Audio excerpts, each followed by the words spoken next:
네, 여러분 안녕하세요. 간 보는 의사원입니다. 오늘 제목이 조금 이상하죠. 간 수치가 높은데 간이 원인이 아닐 수 있는 질환이 있나? 라는 생각이 드실 텐데요. 이거 실제로 얼마 전에 제 외래에서 있었던 일입니다. 제가 환자분 보호를 위해서 성별이나 연령은 각색을 좀 하도록 할게요. 한 50대 여자 환자분인데 로컬 병원, 그러니까 인근 내과에서 피 검사를 했는데 간 수치가 높으니 대학병원 소화기내과를 가봐라 라고 이제 저한테 오셨고요. 당시에 뭐 간 수치가 뭐 AST, ALT가 한 80에서 100 사이였던 걸로 제가 이제 기억을 해요. 근데 이제 그날 제가 그 환자분을 처음 봤는데 그 검사 결과랑 그다음에 환자의 병력 청취를 듣고 제가 가만히 듣다가 환자분 죄송한데 이거는 이제 간이 원인이 아니라 다른 게 원인일 수 있어서 요 다른 거 원인에 대한 진료를 다른 과 진료를 오늘 좀 보고 가셨으면 좋겠습니다 라고 얘기를 했거든요. 그랬더니 우리 환자분 이제 막 난리가 난 거예요. 나는 간 진료를 받으러 왔는데 뭔 지금 다른 진료를 받으라고 하냐. 뭐 피검사 이런 거는 전에 병원에서 충분히 했는데 돈 벌려고 이러냐 그러면서 막 제 앞에서 의뢰서를 찍고 막 앞에 간호사분한테 막 소리 지르고 난리가 났거든요. 어쨌든 겨우 설득을 하고 이제 싸워가지고 그 환자분을 이제 다른 과로 보냈고 제가 왜 그런 결정을 했는지에 대해서 얘기를 좀 드릴게요. 자, 그럼 어떤 질환이 간이 원인이 아닌데 간 수치가 높아지는 걸로 나타날 수가 있을까요? 원인이 굉장히 많을 수 있습니다. 자, 첫 번째는 대표적인 예가 감염성 질환입니다.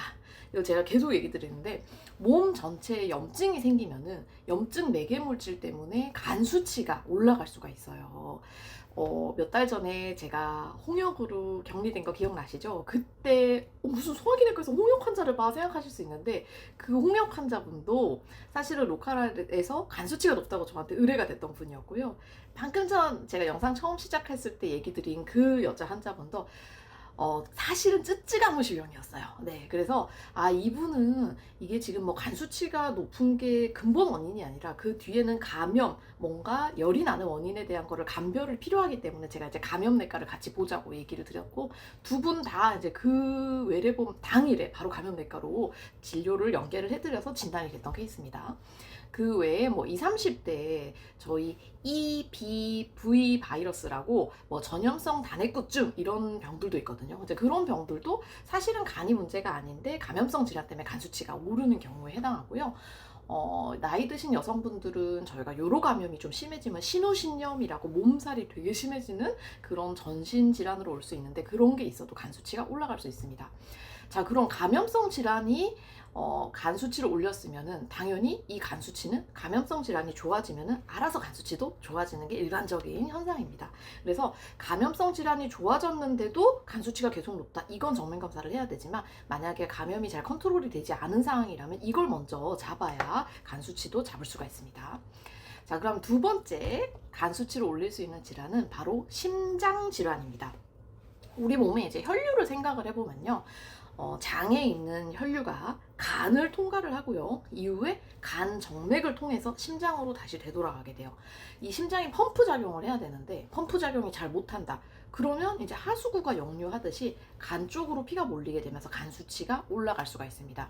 그래서 실제로 심부전, 심장이 잘 일을 안 한다든지 아니면 뭐 심장성 쇼크가 왔다든지 아니면 뭐 부정맥이 있어서 심박출량이 저하됐다. 이런 상황에서는 간이 문제가 아니라도 간 수치가 올라갈 수가 있고요. 요런 경우에는 사실 병력 청취를 이제 간 말고 뭐 다른 부은 데가 없는지 숨찬 데가 없는지 이런 것들을 좀 잘 봐야 되고 마찬가지로 심장 기능이 좋아져야만 간 수치가 같이 좋아집니다. 네. 다음 세 번째 간 수치를 올릴 수 있는 간 외 질환은 근육 질환입니다. 심심찮게 많이 오시는데요. 횡문근 융해증이라고 아마 운동 많이 하시는 분들은 아실 거예요. 그래서 운동을 너무 많이 하고 나면은 이제 근육이 우리 괴사까지는 아니고 근육세포가 많이 깨지게 되는데 그런 근육세포가 깨질 때 AST라는 수치가 많이 올라가게 돼요. 우리가 보통 간 수치를 AST, ALT 이렇게 많이 알고 있는데 AST의 경우에는 간뿐만 아니라 다른 데서도 이제 많이 만들어지게 되거든요. 그래서 과한 운동 때 간 수치가 올라갈 수 있는 횡문근 융해증 요것도 있고 횡문근 융해증도 그러니까 간 자체가 문제가 아닌 거예요. 근육이 깨져서 문제인 거니까 수분을 많이 공급하고 충분히 쉬어서 근육이 안정이 되어야 간 수치가 좋아지겠죠. 다음 네 번째는 내분비 질환입니다. 네. 그래서 가끔 제가 이제 일부 환자분들 중에 간 수치가 높아서 왔는데 병력을 잘 듣다가 갑상선 기능 검사를 피 검사에 추가하는 수가 있어요. 그럴 때 또 가끔 항의가 들어옵니다.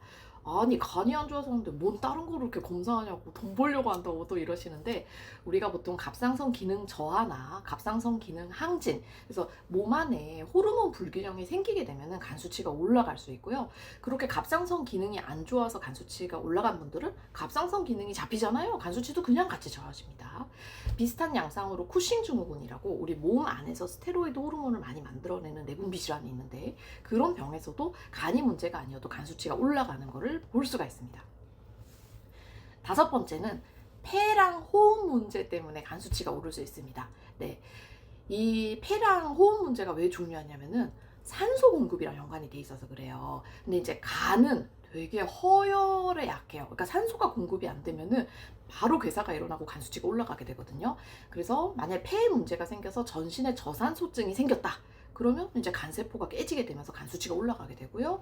그래서 저희 만성 폐쇄성 폐질환 내지는 뭐 폐렴이 심하다든지 뭐 간혹 수면 무호흡증이 심해도 간 수치가 올라간다는 보고는 있긴 한데, 어쨌든 그 앞에 두 개가 조금 더 흔한 것 같습니다. 그래서 아니 왜 폐가 나쁜데 간 수치가 올라가지? 그 이제 간으로 산소 공급이 잘 안 돼서 그렇다 생각해 주시면 됩니다. 다음에 여섯 번째는 혈류 문제입니다. 그러니까 저혈압이나 쇼크로 인해서 간에 피가 공급이 잘 되지 않을 때, 앞에 얘기 드린 폐 저산소증이랑 조금 비슷한 기전이죠. 그래서 간 쪽으로 혈액이 공급이 잘 되지 않으면은 간에도 쇼크가 와요. 그러니까 간세포가 깨지면서 간 수치가 올라가고요. 그러니까 이제 출혈성 쇼크가 왔다, 내지는 뭐 혈압이 확 떨어졌다, 아니면 저희 뭐 폐혈성 쇼크가 왔다, 이제 이런 상황이 되면은 다음날 뭐 간 수치가 만, 막 천 이렇게 올라가는 수가 있고요. 이런 근데 보통 쇼크에 의한 간 수치 상승은 쇼크가 잡히게 되면 간 수치가 되게 빠르게 좋아집니다. 만까지 올라갔던 분이 뭐 다음날 보면 3천, 뭐 2천 엄청 빠르게 호전되는 거를 볼 수가 있어서 그렇게 좀 감별을 할 수가 있고요. 간 수치가 오를 수 있는 또 일곱 번째 질환은 콩팥, 신장 문제입니다. 그래서 요독이 쌓인다든지 아니면 전해질 불균형이 생기게 돼도 간 수치가 올라갈 수 있고요.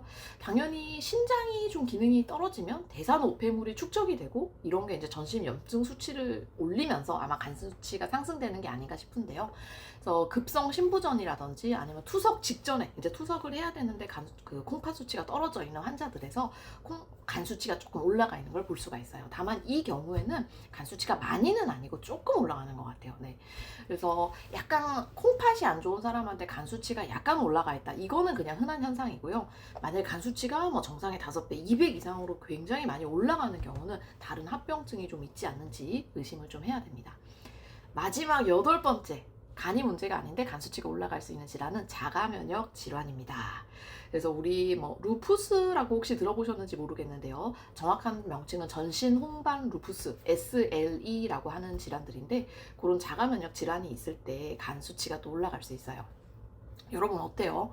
굉장히 많죠. 뭐 한두 개가 아니죠. 그러니까 이게 간 수치가 높아도 사실은 간이 아니라 밑에 뭔가 기저 질환이 있을 가능성이 좀 있어요. 그래서 진료를 보다가 간 때문에 진료 왔는데 뭐 왜 딴 진료를 보라고 하는 거야? 라고 얘기를 생각하실 수 있는데, 요런 원인 때문에 그렇습니다.